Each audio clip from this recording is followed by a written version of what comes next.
What's up mga homies? So, dito naman tayo sa Notorious Motorsports. So, nagpapasalamat pa rin kami sa inyo dahil sa tiwala nyo sa amin.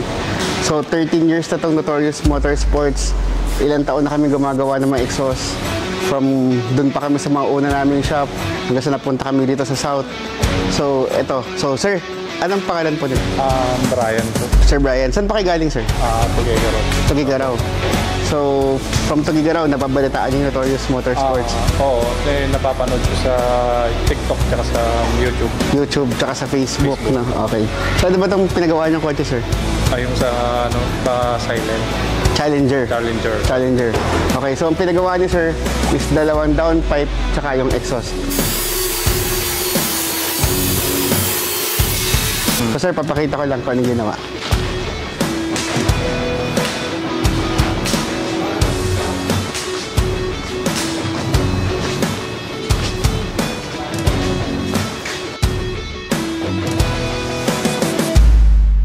So, ang ginawa namin dito sa exhaust ng kotse ni boss is inayos namin.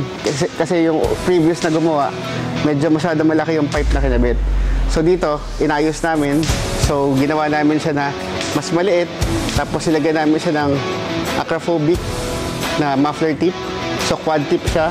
Tapos, gumamit kami ng Borla muffler sa dulo para may ano pa rin siya, may back pressure. Tapos, ito na yung piping sa kinabit natin. Nilagyan natin siya ng dalawang chamber dito kasi ang requirement natin is medyo tumahimik tsaka magkaroon ng back pressure.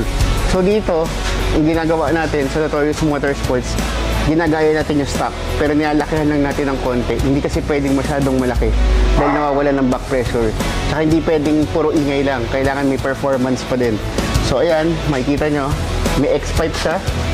Ayan. Tapos syempre, itong mga ganitong kotse ma-vibrate, so kailangan may flexible pipe pa rin. Tapos ayan, nakita nyo, nilagyan natin siya ng downpipe. So ginawa natin sa downpipe, nakakabit pa rin yung mga sensors niya. So ito, wala nang catalytic to.